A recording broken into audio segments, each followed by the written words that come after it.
The movie begins with a German soldier named Heinrich being ordered to engage in war by his commander. After hearing the overwhelming stream of gunshots, Heinrich looks as though he has been dwarfed by the moment. Heinrich gathers up all of his strength to fight for his life. One of the German soldiers is killed right in front of him just as he is ready to climb the ladder. Heinrich agrees to let it go after being persuaded by his commander to do so, and then he joins the rest of the soldiers in their fight against the enemies. A few moments later, he runs out of bullets and is forced to fight the enemies with a shovel because he has nothing else to use. After the troops have been killed, it is seen that those who are in charge of the clearing collect their uniforms, including Heinrich's. After that, they are sterilized and then distributed to the fresh recruits. Paul Baumer, Franz Müller, Ludwig Behm, and Albert Kropp, all of whom are 17 years old, listen attentively as their headmaster gives a very emphatic speech about how important their duties will be in serving the country in the future. They are told that the fate of their nation depends on how they vote in the next elections. They feel an overwhelming sense of pride as a result of the patriotic speech, and they can't wait to put their newfound confidence to use on the battlefield. Paul was taken aback when he received the uniforms and discovered that the name Heinrich was printed on his shirt instead of his own.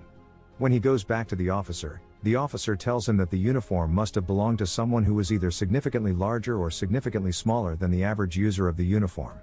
The officer did not appear to be overly concerned about it. Paul is unaware of the fact that the uniform formerly belonged to another soldier who was killed while serving in the war. In reality, every single one of the uniforms that they are wearing at the moment was formerly worn by soldiers who were killed in a prior war. After that, Paul and his friends receive orders to report to the 78th Reserve Division. A reminder to always keep the weapons clean is given to them as they are on their way. They are going to be allocated to a location that is already quite filthy. The last thing that they want is an old rifle that's been collecting dust. They were halted by a staff surgeon who vehemently demanded that they hand over their vehicle so that it might be utilized by 40 soldiers who were in the process of dying. This occurred when they were traveling in their vehicle. After that, the lieutenant gives the command for everyone to stand up and exit the vehicle. After that, it is mandatory for every single soldier to start walking in the direction of their target. As the soldiers march on, a huge explosion causes chaos. Everyone is then ordered to wear their gas mask. Ludwig struggles to put on his mask. Upon seeing this, Paul helps him out as friend. As it turns out, the explosion is just part of the preparation. The lieutenant is not happy that Paul did not put his mask on before helping out others. The officer is certain that Paul will die early on the field. The troops finally make it to their destination. The filthy trenches and the constant shelling near La Malmaison welcome the young soldiers. Nothing could have prepared them for this. Kaczynski, a senior soldier, warns Paul that it will get worse at night. While manning their station the first night, Albert senses that there's someone nearby. They then grab their guns. Moments later, Paul is shot in the head. Luckily, his helmet saved him. They return back to their positions only to get bombarded. They are then ordered to run for safety and hide in the bunker. Ludwig is overwhelmed by the explosions and breaks down. He tells Paul that he wants to go home. As the shelling continues, their bunker starts to collapse. The lieutenant asks them to get out, but before everyone is able to, the bunker collapses. Paul is later rescued. While shocked, he is unharmed. He is then tasked to collect the dog tags of the soldiers who did not make it. While performing the assignment, Paul steps on Ludwig's glasses. He then finds out that Ludwig has been killed. Paul is devastated. 18 months later, Paul and his new friend, Kat, find themselves stealing food from a nearby farm. Kat is able to steal a goose but not without getting caught. He manages to run away with Paul despite being shot at. They then cook the goose and share it with their comrades, Albert, Franz, and Jaden. Sensing that the war may be over soon, they contemplate what they will do once everything is back to normal. The next day, the group receives instructions to search for a missing company of 60 new recruits as their assignment. They subsequently learn that everyone has been murdered by the gas since they removed their masks too quickly before entering the room. Major Brixdorf reports to General Friedrichs that the French are increasing the pressure. They are sending their entire division to Ladière. The general is aware that the German Minister of Finance is sending a delegation headed by Matthias Erzberger to work out terms for a possible truce with France. However, the general expresses his desire to continue fighting. It's evident that he prefers a more aggressive style and demands the military continue to fight. He is not willing to give in yet. The delegation is given 72 hours to review and agree to the terms stipulated by the French general. This gives enough time for the German soldiers to give their all. Paul's team is ordered to advance to the front. They then proceed to the battlefield and utilize the trenches for safety. The battle turns into brutal hand-to-hand combat. As the team progresses and captures the camp, they take advantage of the moment and pig out with the food that's left behind. Moments later, the French counterattack team arrives with tanks. Their rifles and machine guns have not to match the sophisticated weaponry of the French. This allows the French to advance their position, but not for long. The German soldiers are able to spot the vulnerabilities of the tanks and exploit them. Just when the Germans are about to level the playing field, French soldiers using flamethrowers come into the picture. The Germans attempt to retreat, but the French force is too much for them at this point. Albert begs to spare his life as he kneels down, ready to surrender. Despite his plea, Albert is killed. Paul, who barely survived a blast earlier, is stunned to see his friend get executed. The German soldiers are ordered to take what they can and continue to retreat.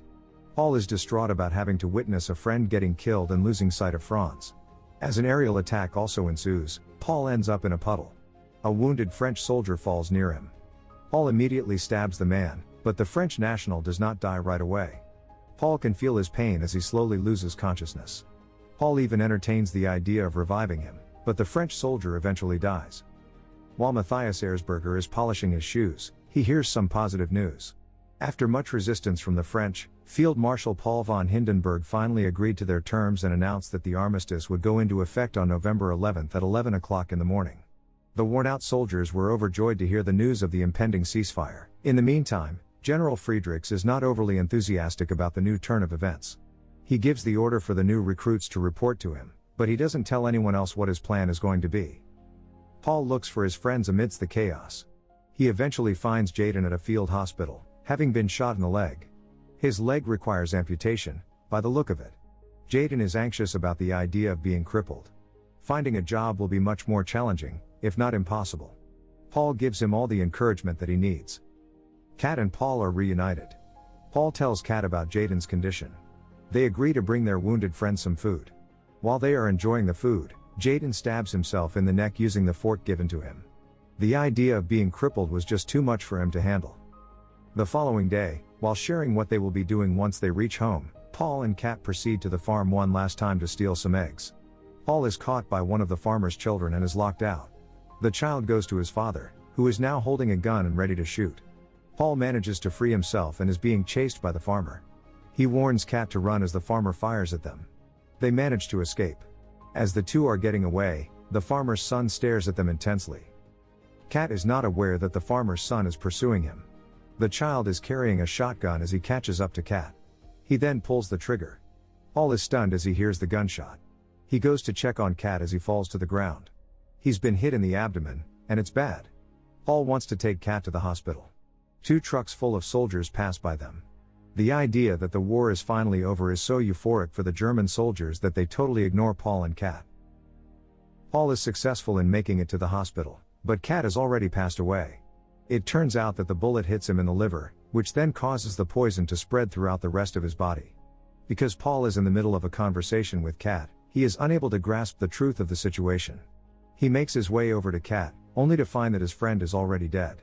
After that, he reaches into his pocket and pulls out Kat's dog tag. All the remaining soldiers are ordered to report directly to General Friedrichs, who is fuming at the truce that has been recently signed. The effectivity of the agreement is at 11 in the morning. He has other plans in mind. The soldiers anticipate that the speech will be about the war being over. The now extremely exhausted soldiers are distraught when the general orders them to utilize the remaining 15 minutes to fight against the French forces. Some soldiers refuse to follow the order, as they just want to go home and be with their families. They are immediately arrested. The movie ends with Paul, now fearless and broken, going back to the field and killing as many French soldiers as he can. While he is fighting one French soldier, he tackles him as the enemy gets a hold of a gun. The two fall underground. As Paul is ready to engage in hand-to-hand combat, he misses another French soldier just right behind him. Paul is then bayoneted through the heart just a few seconds before the end of the war. Thanks for watching. Subscribe for more videos like this and help the channel grow.